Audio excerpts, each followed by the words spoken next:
अंतरराष्ट्रीय युवा विद्वान, जैन दर्शन में यूनिवर्सिटी टॉप व गोल्ड मेडलिस्ट, जैन सिद्धांत एवं न्याय विषयों को सरलता से समझाने वाले, यूएसए, इंग्लैंड, ऑस्ट्रेलिया आदि अनेक देशों में जैन धर्म की महती प्रभावना करने वाले, पंडित टोडरमल पुरस्कार, युवा विद्वत रत्न आदि अनेक पुरस्कारों से सम्मानित मूर्धन्य विद्वान डॉक्टर संजीव कुमार गोधा, जयपुर द्वारा जानिए धर्म का मर्म।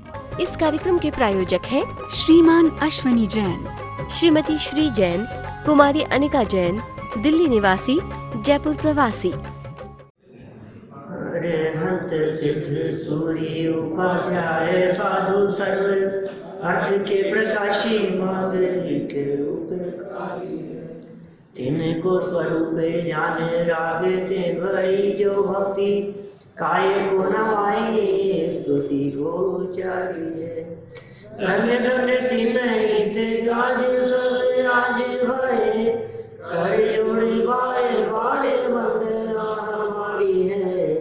मंगल कल्याण सुख सो हम चाहते हैं, हो मेरी ऐसी दशा जैसी तुम डाली है, हो मेरी ऐसी दशा जैसी तुम डाली है, हो मेरी ऐसी दशा जैसी तुम डाली है। शत्र चूड़ामणि नामक यह ग्रंथ आचार्य वादीप सिंह द्वारा लिखा गया। गुरु और शिष्य की चर्चा चल रही थी। गुरु आर्य नंदी ने शिष्य जीवनधर कुमार को पूरा वृत्तांत सुनाया, पूरी कहानी सुनाई और उस कहानी में बतलाया कि एक राजा था, राज्य करता था। ध्यान है आपको? लोकपाल नाम का राजा, और फिर ऐसे ऐसे उसने दीक्षा ली थी, भ्रष्ट हो गया था। फिर वो तापसी बन करके फिर वो गंधोत्कच सेठ के यहाँ आया। वहाँ आकर के उसने भिक्षा की भावना मन में थी, कहा तो कुछ नहीं। वहाँ बैठे हुए एक बालक ने पहचान लिया।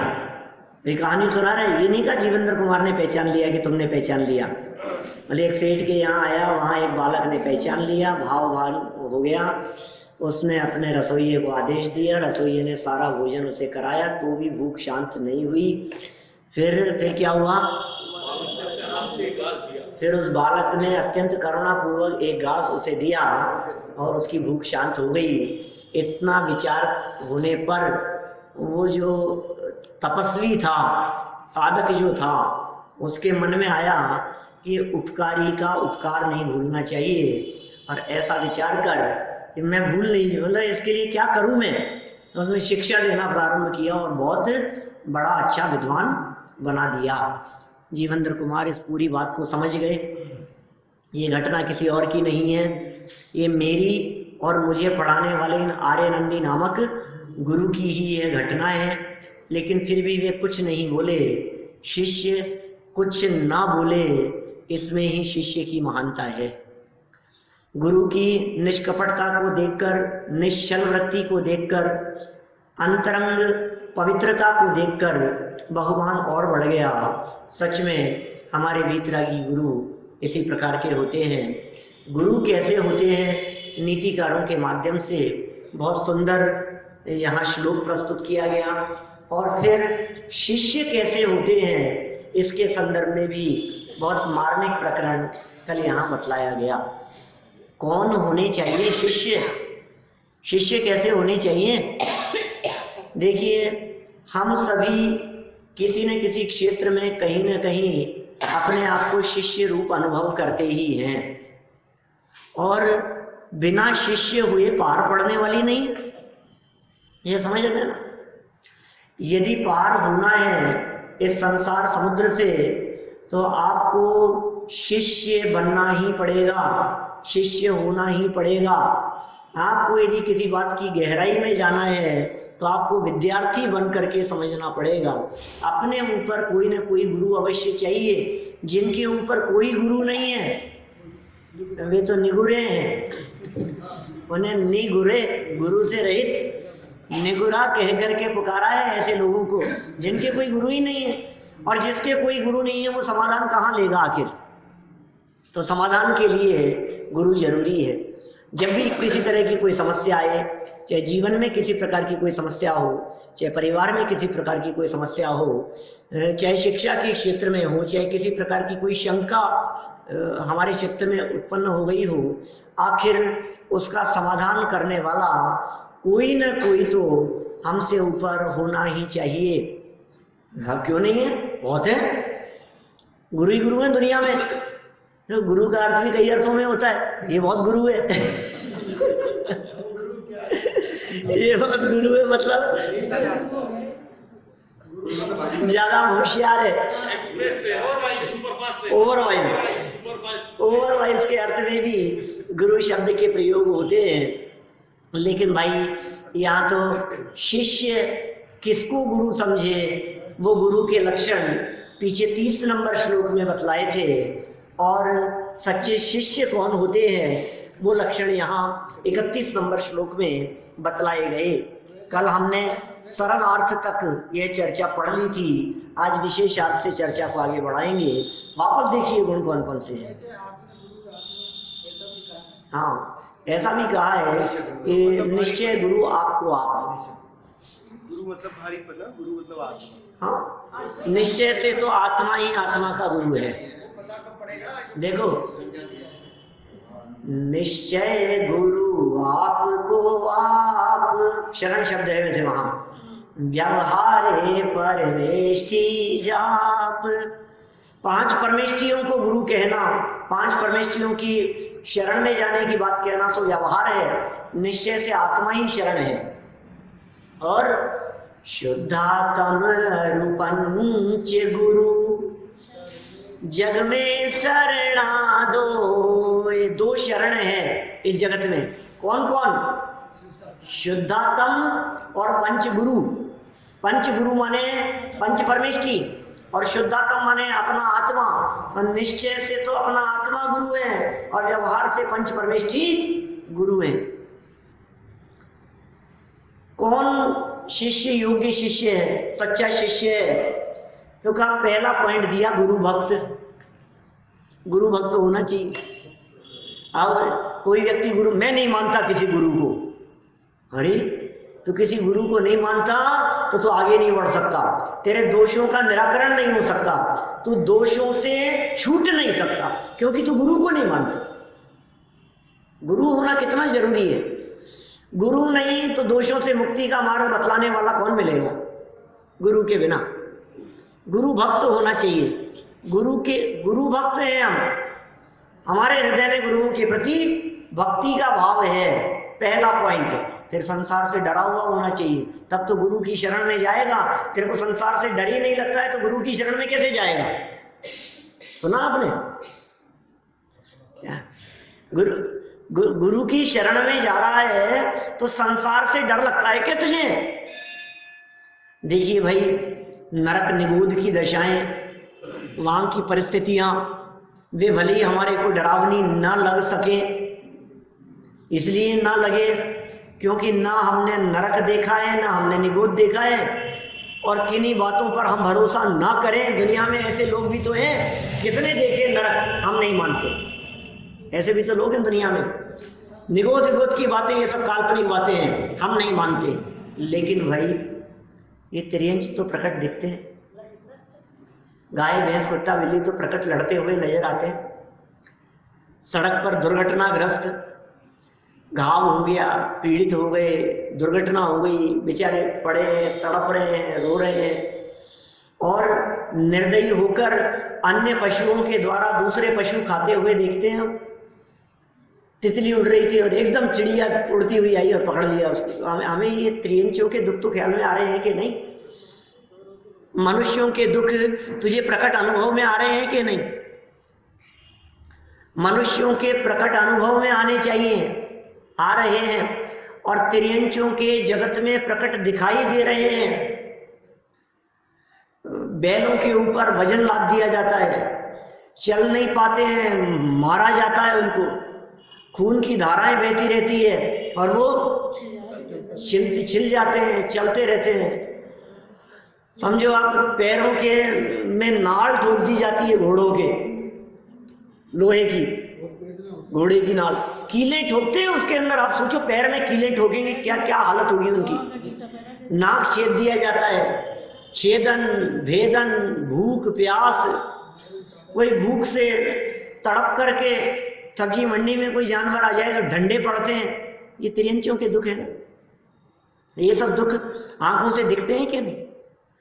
एक माँ अपने बच्चे की भिष्टा साफ करके, पॉटी साफ करके कपड़ा फेंके रोड पर, तो 5 कुत्ते एक साथ लपकते हैं उसको खाने के लिए। सुअरों की क्या दशा है, कुत्तों की क्या दशा है। अपने ही जन्म देने वाले बच्चों को वही बिल्ली खा जाती है, वही सर्पनी कुंडली बनाकर जन्म दिए हुए हजारों लाखों बच्चों को खा जाती है, निगल जाती है। कैसे दुख है संसार दशा में। अरे साहब होंगे उनके, हमें तो सुनो भाई, जन्म मरण तो मानते हो कि नहीं? पूर्व जन्म था या नहीं? भविष्य में ये जीवन पूरा हो जाने के बाद में नया मिलेगा या नहीं? तुम्हें कुछ डर लगता है इस संसार से? तुम्हें भय होता है? आज मरे और दुनिया तो भूल जाएगी, कल तीसरा दिन है। कौन किसको पूछता है, कौन किसको याद रखता है? हम मान सम्मान और यश प्रतिष्ठा के पीछे भागे जा रहे हैं और दुनिया को उससे कोई मतलब ही नहीं है। स्वयं ही सोच रहे हैं मेरा इतना सम्मान, मेरा इतना सम्मान, मुझे इतने लोग जानते हैं, मुझे इतने पहचानते हैं। कि सुन, लोग तुझे पहचानते हैं और तू इतने लोगों को पहचानता है, सो तो ठीक, लेकिन तू अपने आप को पहचानता है कि नहीं ये बता। क्या कितनों को पहचानता? अरे साहब पता है आपको कहां कहां तक मेरी पहुंच है, कितने लोगों को मैं जानता हूं। अच्छा, और तुम्हें पता है मुझे कौन कौन जानता है? मुझे खुद को नहीं मालूम कितने लोग दुनिया के कहां कहां मुझे जानते हैं। कि अच्छा, सो तो ठीक है, तू ये बता, तू अपने आप को जानता है या नहीं? है ये क्या क्या कह रहे हो आप? अपने आप को जानना क्या होता है? अपने आप को यदि नहीं जानता तो दुनिया कितनी भी जान ले, उससे दुख मिटने वाला नहीं है। अपने आप को जाने बिना सुख की उत्पत्ति होती नहीं है, अपने आप को जाने बिना सुख की शुरुआत होती नहीं है। ये साहब क्या बात करते हो? अभी तो शक्ल देख करके आया हूं आईने में, मुझसे ज्यादा मुझे कौन जानता होगा? लोग ऐसा कहते हुए कई गली मोहल्लों में मिल जाएंगे। अरे मुझसे ज्यादा कोई जानता है क्या? सुनो भाई, तुम जिसे अपने आप का जानना कह रहे हो, वो अपने विकार का जानना कह रहे हो, वो अपने कषाय का जानना कह रहे हो, अपनी विकृति, अपने दोष, अपने गुणों, अपने परिणामों के जानने की बात कर रहे हो। हम कह रहे हैं तुम अपने स्वभाव को जानते हो या नहीं? ये जानता हूं ना, मेरा स्वभाव धीरे धीरे बहुत खराब हो गया।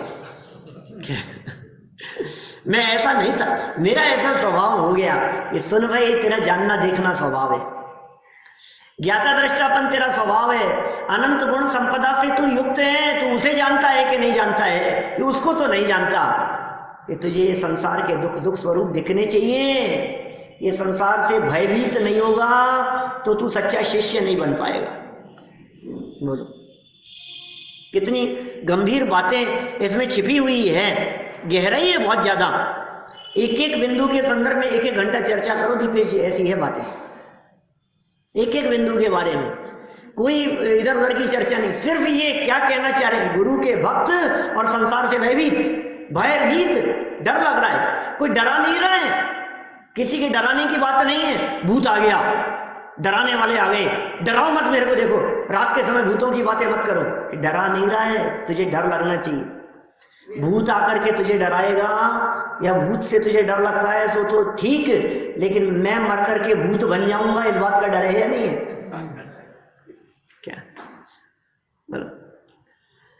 तिर्यंचियों की पीड़ा तो दिखाई देती है, उनके प्रति करुणा का भाव भी आता है, गायों के प्रति करुणा का भाव आता है, मूषणखानों में कटने वालों के प्रति दया का भाव आता है, करुणा का भाव आता है, तड़पती हुई चिड़िया को, कबूतर को अस्पताल पहुंचाने का भाव आता है, उनकी रक्षा और सुरक्षा का भाव आता है। लेकिन इससे डर लगता है कि नहीं कि ओह कहीं मेरी दशा ऐसी ना हो जाए जैसे इस कबूतर की हो रही है। भावना तो क्या भारा था, हो मेरी ऐसी दशा जैसी पंच परमेष्ठियों की है। भावना तो ऐसी थी कि मेरी दशा पंच परमेष्ठियों जैसी हो जाए, और काम कैसे कर रहा है कि तेरी दशा इन कुत्ते बिल्ली त्रियंचों जैसे हो जाए, गाय भैंस भेड़ बकरियों जैसी हो जाए। भय है कि नहीं? कहां से मर करके कहां चला जाता है, ये जीवन पूरा हो गया। बड़े बड़े सेठ यहाँ अनुकूलताओं में समय बिताया हो, और सेठ जी के यहाँ प्राणांत हो गए, और दुनिया तो देख रही है, बुलाओ बुलाओ बड़े बड़े डॉक्टरों को बुलाओ, दिखाओ अभी तो शायद, और ये तो यहाँ सुन रहे हैं और वहां नीचे नरकों में डंडे पड़ रहे हैं। करोड़ों बिच्छुओं ने डस लिया हो, ऐसी वेदना को बर्दाश्त कर रहा है, वहां जाकर के चालू हो गया काम। यहां तो अभी एसी में रख दिया उनको, अभी उनके बच्चे आएंगे अमेरिका से तो जलाएंगे, अभी रख लो इनको 24 घंटे के लिए। और वहां क्या काम है? यहां के एसी की रंच मात्र ठंडक वहां नहीं पहुंच रही नरक में। वो तड़प रहे, नारकी तड़प रहे हैं, त्रियंश तड़प रहे हैं, और मनुष्यों के दुख कम है क्या? हम क्यों इधर उधर झांक रहे हैं? अपने आप की लाइफ को देख लो ना, शांति है क्या? कितने लोग कहते हुए मिल जाते हैं, पंडित जी सब अनुकूलता है, कोई कमी नहीं है घर में, लेकिन फिर भी पता नहीं क्यों शांति नहीं। अच्छा परिवार है, अच्छा बेटे हैं, बहुएं हैं, परिवार है, खाने पीने की कोई कमी नहीं है, सुविधाओं की कोई कमी नहीं है, नौकर चाकर है, सब कुछ है, लेकिन शांति नहीं। ये क्या है? ये शांति नहीं है? चैन नहीं है, क्या चक्कर है? किसी ने कुछ कहते नहीं, किसी ने कुछ नहीं कहा, फिर क्या तकलीफ क्या है तुम्हारे को? ये दुख है मनुष्य गति के।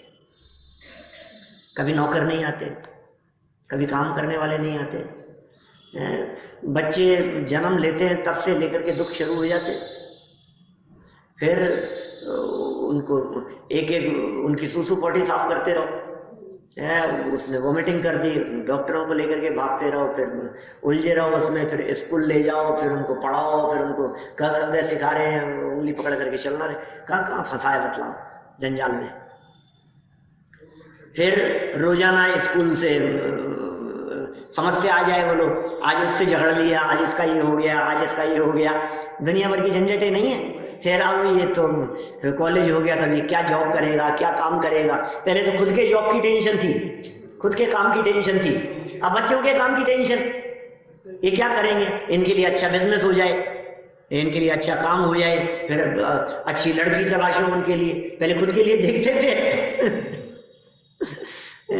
ये क्या जंजाल में उलझाए हैं, और कदम कदम पर फिर कौन कैसा आ जाए, फिर किसके साथ क्या हो जाए, फिर लड़ाई झगड़े, फिर विवाद, फिर कोई पड़ोसी परेशान करता है, फिर कोई मकान मालिक दुखी करता है, फिर कोई किराएदार से परेशान है, फिर कोई गाड़ी खराब हो गई रास्ते के अंदर, कभी किसी का बिल ज्यादा आ गया, ये दुख नहीं। कोई पैसे लेकर के भाग गया, किसी ने मना कर दिया, किसी ने लूट लिया, किसी ने चाकू दिखा दिया, कहीं सीढ़ियों से गिर गए, किसी को अटैक आ गया, ये सारे मनुष्य गति के दुख हैं।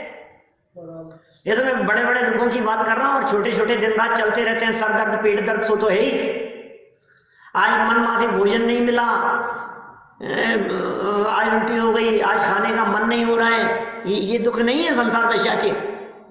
अच्छा बंधन करके तैयार होकर के शादी में गया है, और रास्ते में जाते समय वो बाइक पर जा रहा था, और बगल से चलती हुई बस में से किसी ने वोमिटिंग कर दी, लो तुम्हारे ऊपर। अब ये मनुष्य गति के दुख नहीं, क्या हालत होती होगी। आप रोड क्रॉस कर रहे थे और बगल से इतना तेज गति से गाड़ी निकली कि उसने पूरे छींटे उछाल दिए आपके ऊपर कीचड़ के।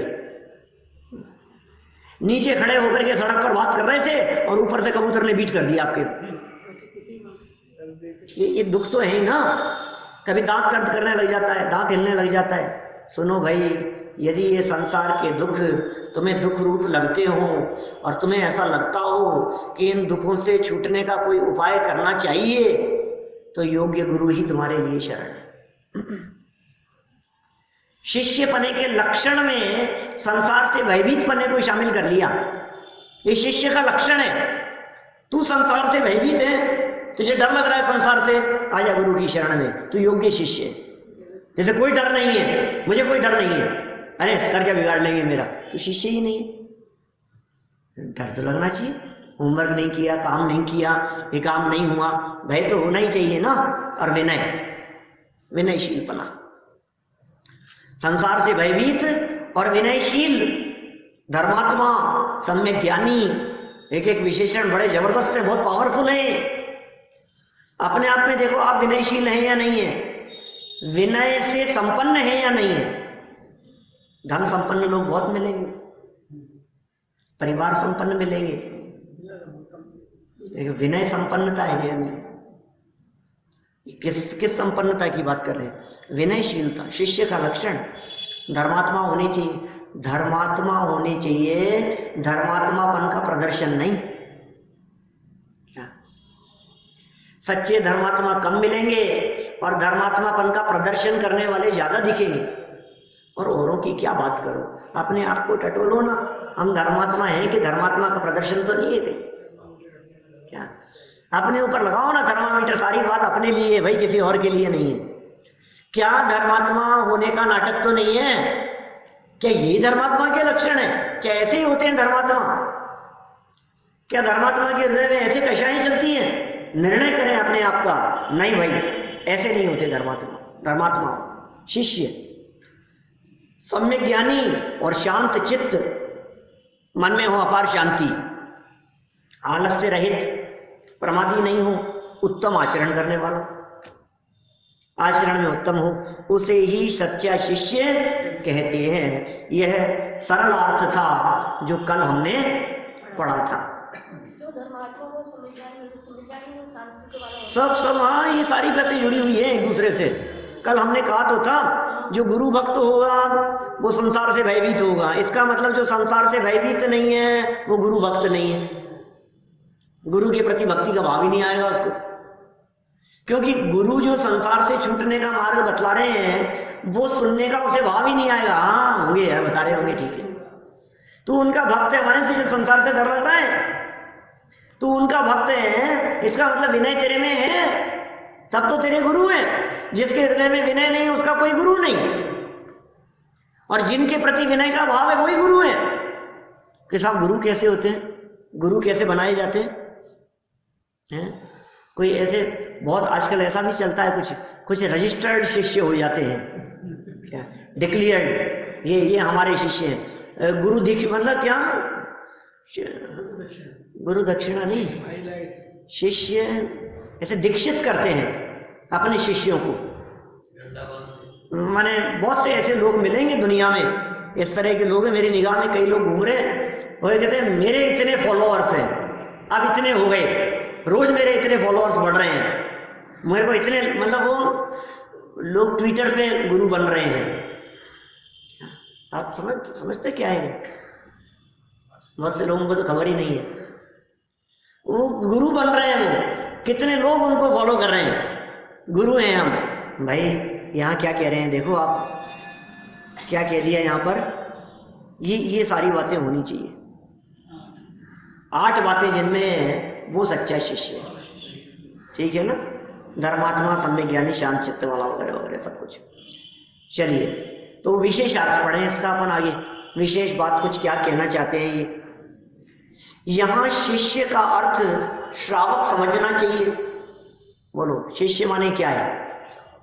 श्रावक, जो भी श्रावक है वो शिष्य है। लेकिन श्रावक कौन? हर व्यक्ति अपने आप को श्रावक समझता है, हम श्रावक हैं, हम श्रावक हैं, हम श्रावक हैं। तुम हो कौन श्रावक? श्रद्धा नहीं है तुम्हारे को जिन धर्म के प्रति, तुम श्रावक कैसे हो सकते हो? विवेक नहीं है तुम्हारे को, और योग्य श्रावक के योग्य क्रिया नहीं है, तुम श्रावक कैसे हो सकते हो? 3 अक्षर है ना, श्रद्धा, विवेक और क्रिया। श्राव श्रद्धा वह विवेक का सूचक, क क्रिया का सूचक। श्रद्धावान हो, विवेकवान हो और क्रियावान हो। और श्रावक की परिभाषा बना दो इन तीनों बातों को लेकर के, जो श्रद्धा पूर्वक विवेक से क्रिया करे। क्या? जो श्रद्धा पूर्वक विवेक से क्रिया करे उसका नाम श्रावक, बराबर? तो जो श्रावक है वो शिष्य है। गुरु के प्रति सर्वस्व समर्पण की भावना को गुरु भक्ति कहते हैं। ओहो क्या गजब बात है भाई। गुरु भक्ति का मतलब क्या है? गुरु के जबान से निकले हुए शब्द को पूरा करने के लिए मरने को तैयार हो, सर्वस्व समर्पण। गुरु ने यदि हमारे को ये कह दिया कि घर छोड़ दो, जो आज्ञा, उन्होंने कह दिया कि ऐसा करना है तुम्हारे को, कि ठीक है, जो आज्ञा। गुरु ने कहा बिजनेस आज ही बंद हो जाना चाहिए, हो जाएगा, इफ एंड बट नहीं, कुछ भी। अब वो क्या कहें गुरु? देखो, गुरुओं की दृष्टि बहुत विशेष होती है। वे क्या सोच करके अपने शिष्य को क्या उपदेश दे रहे हैं, ये वो ही जानते हैं। उनके अंतर में क्या बात छिपी हुई है, ये गुरु ही जानते हैं, ये श्रावक नहीं समझ सकता है। ये तो ये कह रहे हैं सर्वस्व समर्पण गुरु के प्रति, कुछ नहीं, हमें कुछ नहीं सुनना है, कोई सवाल जवाब नहीं, कोई तर्क नहीं, क्यों क्या, कुछ नहीं पूछना है। सिर्फ एक बात कि जो आपने बात कही है उस बात की स्वीकृति करना है, बस। ऐसे स्वीकृति करे गुरु की बात को सुनकर, तब जाकर के वो जीव मोक्ष मार्गी होता है। देखो, यहाँ इस गुरु शिष्य की इस चर्चा को हम देशना लब्धि पर लागू कर सकते हैं सम्यक दर्शन की प्राप्ति के लिए। सम्यक दर्शन की प्राप्ति 5 लब्धियों पूर्वक होती है, बराबर? क्या क्या नाम है 5 लब्धियों के मास्टर साहब? क्षयोपशम लब्धि, अजी उसमें है ही नहीं लिखी हुई। हाँ, विशुद्धि, देशना, प्रायोग्य, करण, 5 लब्धि है ना। क्षयोपशम लब्धि, विशुद्धि लब्धि, देशना लब्धि, प्रायोग्य लब्धि और करण लब्धि। याद रखना सब। किसी को याद नहीं है क्या? पागल जी याद है? याद है ना दिपेश जी, प्रवीण जी सब? कौन कौन सी? क्षयोपशम, विशुद्धि, देशना, प्रायोग्य और करण, ये 5 लब्धियां। अब इन 5 में से जो देशना है ना बीच में, वो बहुत इंपॉर्टेंट चीज है। वो देशना किसकी होती है? तो भाई गुरु की होती है देशना। देशना मतलब गुरु के उपदेश को हृदय में स्वीकार करना, उसका नाम है देशना लब्धि। ये 5 लब्धियां किसके लिए कही? मोक्ष मार्ग प्रकट करने के लिए, सम्यक दर्शन प्रकट करने के लिए। प्रथमोपशम सम्यक्त्व इन 5 लब्धियों पूर्वक ही होता है। इसलिए 5 लब्धियां, 5 में से इंपॉर्टेंट कहाँ है? देशना लब्धि। फिर आगे प्रायोगिक और करण के बिना तो होगा ही नहीं काम। लेकिन देशना में गुरु का उपदेश है, तो इस और सच्चे गुरु का उपदेश, सच्चे गुरु के, सम्यक ज्ञानी गुरु के उपदेश के बिना वो देशना सच्ची नहीं होती और मोक्ष मार्ग नहीं होता। तो ये समर्पण चाहिए गुरु के प्रति। सर्वस्व समर्पण की भावना को गुरु भक्ति कहते हैं, अथवा गुरु के अनुकूल प्रवर्तन करने की भावना को गुरु भक्ति कहा जाता है। गुरु के अनुकूल प्रवर्तन, ऐसे भी गुरु भक्ति कहेंगे हम, इसके बिना गुरु भक्ति नहीं होती। गुरु भक्ति के परिणाम स्वरूप भाव से भय होना और गुरु के प्रति विनय भाव आना स्वाभाविक है। ये उन्हीं बातों को खोल रहे हैं, थोड़ा सा जो बातें थी विशेषार्थ में खोलेंगे तो उसी को। गुरु भक्ति के परिणाम स्वरूप भव से भयभीत, और गुरुओं को देख करके भी हमारे को संसार से भय लगता है, क्या आखिर ऐसा क्या हुआ, इनके पास सब कुछ था, इन्होंने क्यों छोड़ा? ये तो राजा थे, क्या कमी थी इनके पास में, फिर क्यों दीक्षा ली इन्होंने? ओ, सुख नहीं है कहीं भी, ये बात ख्याल में आती है। हे गुरुवर, शाश्वत सुख दर्शक, तुम्हारे स्वरूप को देखकर संसार से भय होता है, डर लगता है हमारे को संसार से। क्या हो जाए अचानक, अभी कल अटैक आ जाएगा, आज आ जाएगा, बैठे बैठे हो जाएगा, नहीं हो सकता ऐसा। अभी जाकर के डॉक्टर को दिखाया और उसने कहा जांच कराओ, और जांच हुई तो गांठ है, ये क्या करें? बायोप्सी के लिए घबराहट चालू हो गई, रिपोर्ट आ रही है, क्या हो गया भाई साहब? 2 दिन के अंदर तो पूरी दुनिया बदल गई। 2 घंटे में, मिनटों सेकंडों के अंदर पूरा जीवन बदल जाता है। ये घबराहट होनी चाहिए थोड़ी सी, अधमरा हो जाता है भाई साहब, मौत ही आ जाती है। गुरु भक्ति किसे कहते हैं? कि गुरु भक्ति के परिणाम स्वरूप भव से भय होना। भव मतलब संसार, भव मतलब चतुर्गति, भव मतलब मनुष्य भव, त्रियंच भव, नरक भव, देव भव, इनको कहते हैं भव, गति। तो इन भवों से भय होना, चले जाऊंगा कहीं, जाना है कि नहीं, ये जीवन पूरा होकर के कहीं जाएगा या नहीं जाएगा, अरे खत्म, अब मेरी लाइफ खत्म हो गई, बस अब कुछ नहीं। अब अगला किसने देखा, किसने देखा क्या बात कर रहा है, भुगतना पड़ेगा, देखने की बात नहीं है। आपको मानना पड़ेगा ये पुनर्जन्म, और आपको श्रद्धा से स्वीकार करना पड़ेगा। आप नहीं करेंगे तो इसका मतलब आप कुछ नहीं समझ सकते फिर। और समझ में आती है, बच्चों को देख करके ये बात समझ में आती है, वृद्ध लोगों को देख करके ये बात समझ में आती है, उनके संयोग और उनके जन्म की परिस्थितियों को देख करके समझ में आती है, कहीं ना कहीं पिछले जन्म का कोई रिलेशन है, इसलिए ऐसा हो रहा है। भाव से भय होना और गुरु के प्रति विनय भाव आना, विनय का भाव, ये भी सब क्या है, स्वाभाविक है, शिष्य में होना चाहिए। चलो आगे बढ़ते हैं थोड़ा सा अपन, और क्या कहना चाहते हैं ये शिष्य के संदर्भ में। अनंतानुबंधी कषाय चौकड़ी के अभाव, ये शिष्य का लक्षण।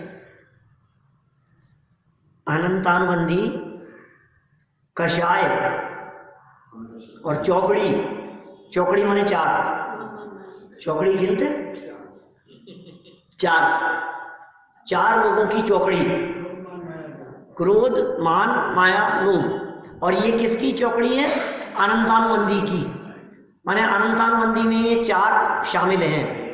इस कषाय चौकड़ी के अभाव से, अथवा दो चौकड़ी की बात करो, दूसरी चौकड़ी कौन सी होगी, अप्रत्याख्यान, अनंतानुबंधी दूसरी, नंबर 3, नंबर 4 संज्वलन, अनंतानुबंधी, अप्रत्याख्यान, प्रत्याख्यान और संज्वलन। ये कह रहे हैं या तो एक कषाय चौकड़ी के अभाव से अथवा दो कषाय चौकड़ी के अभाव से, जिसको आंशिक वीतरागता प्रकट हो चुकी है वह धर्मात्मा है। ये धर्मात्मापन, वीतरागता प्रकट हो तो धर्मात्मा होता है। धर्म की शुरुआत ही चौथे गुणस्थान से होती है। हाँ, चौथे गुणस्थानवर्ती सम्यक दृष्टि श्रावक, उसके तो एक कषाय चौकड़ी का अभाव है। पंचम गुणस्थानवर्ती देशव्रती, उसके दो चौकड़ी कषाय का अभाव है। और श्रावक संज्ञा दोनों के लिए है, एक अविरति श्रावक है वो चौथे वाला, एक व्रती श्रावक है वो पांचवें वाला। माने अविरति श्रावक हो या व्रती श्रावक हो, श्रावक होने की यहां बात कही थी। फिर मोक्ष मार्गी नारकी और तिर्यंच भी धार्मिक है। क्या बात कर रहे हैं, बोलो। जिनके जीवन में मोक्ष मार्ग प्रकट हो गया हो, ऐसे नारकी जीव भी शिष्य हैं, सम्यक दृष्टि है, और तिर्यंच भी पात्र है। माने जिसके जीवन में ये तत्व ज्ञान उतरा है, जिस जीव ने अपने आप को जाना पहचाना और अपने स्वरूप को समझा है, वो जीव धार्मिक है। उस जीव के धार्मिक बनने की चर्चा चल रही है। नारकी, नरक में लड़ने कटने मरने पिटने वाले वो नारकी, वो धार्मिक हो सकते हैं कि हाँ धर्मात्मापन अंदर से होता है, बाहर से नहीं। अरे इतनी कषाई करते हैं, ये कैसे धर्मात्मा? सुनो, बाहर में बहुत कषाई दिखने वाले होने पर भी धर्मात्मा हो सकते हैं, और बाहर में बिल्कुल कषाई न दिखने पर भी महापापी हो सकते हैं। बोलो, खेल किसका है? अंदर का खेल है। बाहर से तो दिख रहे थे, बहुत पापी दिख रहे थे, बहुत पापी दिख रहे थे। अरे दिख रहे थे, तुम्हारी दृष्टि में खूट है इसलिए दिख रहे हैं। अंदर से धर्मात्मा है। गुस्सा करते हुए दिखाई दे रहे हैं, नाराज होते हुए दिखाई दे रहे हैं, बिगड़ते हुए दिखाई दे रहे हैं, गुरु शिष्य को डांटता हुआ दिखाई दे रहा है, गुस्सा करता हुआ दिखाई दे रहा है। और ये वितरागी संत अपने शिष्यों के ऊपर क्रोध करते हुए दिखाई दे रहे हैं, लेकिन क्रोध नहीं, करुणा है। कक्षा में देर से आया कोई विद्यार्थी, अध्यापक ने डांट दिया, बोलो क्रोधी है क्या? क्रोधी नहीं है, करुणा है उसके प्रति, अभिप्राय अलग है। बच्चे ने होमवर्क नहीं किया, डांटा उसको, उसको पढ़ाने के लिए डांटा, उसको सिखाने के लिए डांटा। तो ये क्रोध नहीं है, ये करुणा है। इस कार्यक्रम के प्रायोजक हैं श्रीमान अश्वनी जैन, श्रीमती श्री जैन, कुमारी अनिका जैन, दिल्ली निवासी, जयपुर प्रवासी।